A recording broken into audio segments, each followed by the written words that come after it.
मेरे पास क्लिनिक में आने वाली 90% ख़वातीन जो होती हैं ना, उनको या यूटीआई होता है या हो चुका होता है और उसके लिए उन्होंने बेतहाशा एंटीबायोटिक्स ले चुके होते हैं, जिसकी वजह से उनको भी पता होता है कि उनको रेजिस्टेंस डेवलप हो चुका हुआ है। तो आज मैं आपको एक ऐसी जड़ी-बूटी बताऊँगी जो हो सकता है आपके इर्द-गिर्द ही आपको मिल जाए कहीं पे, आम ही है, कोई ऐसी ख़ास जड़ी-बूटी नहीं है। लेकिन ये कि उसको इस्तेमाल करते हुए आपका यूटीआई इंशाल्लाह ख़त्म हो जाएगा और रेजिस्टेंस का भी कोई प्रॉब्लम नहीं रहेगा। अस्सलाम वालेकुम वरहमतुल्लाहि वबरकातुहू। हीलिंग के जहाँ क्लिनिक से मैं डॉक्टर अस्मा महमूद हूँ। और ये जो जड़ी बूटी जिसकी बात मैं कर रही हूँ, इसको कहते हैं तेसू का फूल। ठीक है, तेसू जो होता है ना, इसको हिंदी में पलाश कहते हैं। इसका साइंटिफिक नेम ब्यूटिया मोनोस्पर्मा है और ये आपको बहुत जगह पे उगा हुआ खुद ही मिल जाएगा। और खासतौर पे मैं चूंकि किंग एडवर्ड मेडिकल कॉलेज की ग्रेजुएट हूँ, हमारे किंग एडवर्ड मेडिकल कॉलेज में और न्यू हॉस्पिटल में ये बहुत सारे दरख्त हुआ करते थे और इसके इतने सारे फूल होते थे कि ये जो खाकरूब होते थे ना, वो उसको साफ कर करके वो फिर भी खत्म नहीं होते थे, हमेशा जमीन के ऊपर फूल गिरे हुए होते थे। फूल जो होते हैं ना, इसी तरह के ऑरेंज रंग के होते हैं, लाल से रंग के होते हैं, इतने तेज रंग के होते हैं कि इन फूलों से रंग भी बनाया जाता है। ऑरेंज रंग जो होता है ना, वो इन्हीं फूलों से बनाया जाता है और इसको बड़ा बरकत दरख्त समझा जाता है हिंदू कल्चर के अंदर। वैसे लोग कहते हैं कि इसका कोई खास फायदा नहीं है, क्योंकि इसके ऊपर ना कोई फल लगता है, ना कोई सब्जी है, ना कुछ, लेकिन इसके जो पत्ते होते हैं, जिसकी जड़ें होती हैं, जिसके फूल होते हैं, इन सब के अंदर बहुत ही खास तिब्बी फवायद मौजूद हैं। और ख़ास तौर पे यूटीआई के लिए ब्यूटिया मोनोस्पर्मा कैसे यूज़ किया जा सकता है, इसके लिए बड़ी साइंटिफिक रिसर्च हो चुकी है, जिनमें से एक आपके सामने है।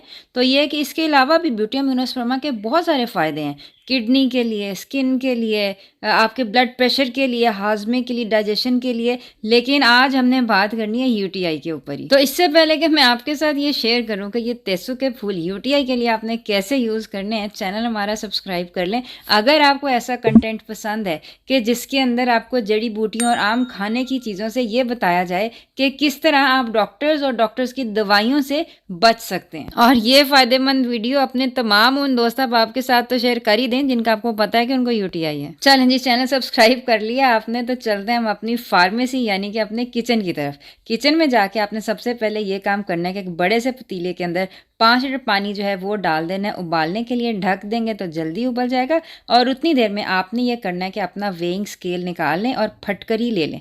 फटकरी आपको किसी भी दुकान से मिल जाएगी, नहीं आपको मिलती तो नीचे दिए गए मैं आपको दराज के लिंक भी शेयर कर दूंगी कि आप दराज के ऊपर से फटकरी बाय कर लें। हमें चाहिए तकरीबन 15 ग्राम फटकरी। ये ना नज़र नहीं आ रहा, लेकिन ये तकरीबन 16 ग्राम फटकरी का ये पीस है। तो ये जो चीज़ है ना कि फटकरी मेरे ख्याल से सबसे पुराना एंटीबायोटिक है, और ये अगर आप अपने मुंह के अंदर लगाएं ना, आपके दांत चमक जाएंगे। अगर अपनी स्किन के ऊपर लगाएं, आपकी स्किन चमक जाएगी। बहुत अच्छा एंटीबायोटिक है कि अगर आप पूरी बाल्टी गंदे पानी की होगी ना, उसमें थोड़ी सी फटकरी डाल देंगे ना, तो आपका सारा पानी साफ हो जाएगा। बहरहाल 15 ग्राम फटकरी के अलावा हमें चाहिए तकरीबन मुट्ठी भर तेसू के फूल। ये मेरे पास खुश्क हुए तेसू के फूल हैं, जो कि मैंने दराज से लिए हैं। लेकिन ये कि ये आपको इर्द गिर्द आप देखेंगे ना, तो यकीनी तौर पर आपको कोई ना कोई दरख्त मिल जाएगा। लाल लाल फूल होते हैं, मैंने आपको पिक्चर दिखा दिया वीडियो के स्टार्ट में। दराज का लिंक जहाँ से मैंने बाय किए हैं वो भी मैं आपको डिस्क्रिप्शन बॉक्स में आपके साथ शेयर कर दूंगी, आप वहाँ से भी बाय कर सकते हैं। बहरहाल ये आपको मापने की ज़रूरत नहीं है, लेकिन ये तकरीबन 16 ग्राम, अगर आप गौर से देखें ना इस वीडियो को, तो ये 16 ग्राम ये तकरीबन बने हैं मुट्ठी भर फूल जो है। बहरहाल आप मुट्ठी भर जो है ना वो आप ले लें। और अब आपने ये करना है कि आपका पानी उबल गया होगा अभी तक, उसके अंदर आपने पहले डालने हैं तेसू के फूल, फिर डालने हैं अपनी फटकरी, और फिर आपने ये करना है कि अपना चूल्हा जो है वो बंद करके कवर कर दें अपना जो देगचा। अब चूल्हा बंद करके ना आपने ये जो उबलता हुआ पानी है ना, इसको थोड़ा सा ठंडा होने देना है ताकि ये हाथ लगाने लायक हो जाए। उतनी देर में आप ले लें अपना यूनी बाथ।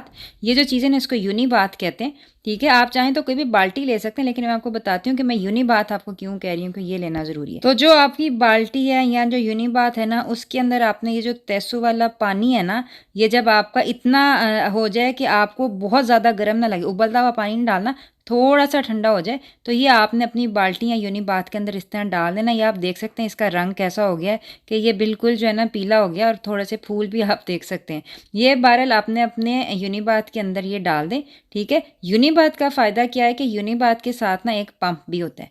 तो अगर तो आपके पास बाल्टी है ना, तो बस आप बाल्टी के ऊपर बैठ जाएं तकरीबन 15-20 मिनट। अगर आपके पास ये यूनी बाथ है ना, तो उसका फ़ायदा ये है कि आप इसके ऊपर तो बैठ ही जाएंगे, इसका पंप जब आप प्रेस करेंगे ना, तो इसके अंदर से ये जो जो आपकी चाय आपने बनाई है ना तेसू के फूल की, ये इस तरह करके ये ऊपर भी आ जाएगी, यानी कि ये आपका वो जो पेशाब वाली जगह ना उधर रीच इसकी बहुत अच्छी हो जाती है। ये यूनिबाथ आप कहाँ से ऑर्डर कर सकते हैं दराज के ऊपर से, इसका लिंक भी मैं आपको डिस्क्रिप्शन बॉक्स में शेयर कर दूंगी, ये आप बाय कर सकते हैं, वरना नॉर्मल बाल्टी जो है ना वो भी चल सकती है। हाँ, मज़े की बात मैं आपको बताऊँ, ये तेसू के फूल जो है ना ये सिर्फ यूटीआई के लिए नहीं है, बल्कि ये वेजाइनल टाइटनिंग और टोनिंग जो है ना उसके लिए भी बहुत ज़्यादा फ़ायदेमंद होता है। प्रेग्नेंट ख़वातीन ने इसको बहरहाल एहतियात से यूज़ करना है डॉक्टर से पूछ के। तो ये जो यूनिबाथ है ना, ये आपने हफ्ते में कम से कम 3 दफ़ा करना है, 2 हफ्ते के लिए करें और मुझे नीचे कमेंट्स में बताएं कि आपका यूटीआई ठीक हो गया कि नहीं हो गया। अपना ख्याल रखिएगा। आइंदा मुलाकात होती है। अस्सलाम वालेकुम वरहमतुल्लाहि वबरकातुहू।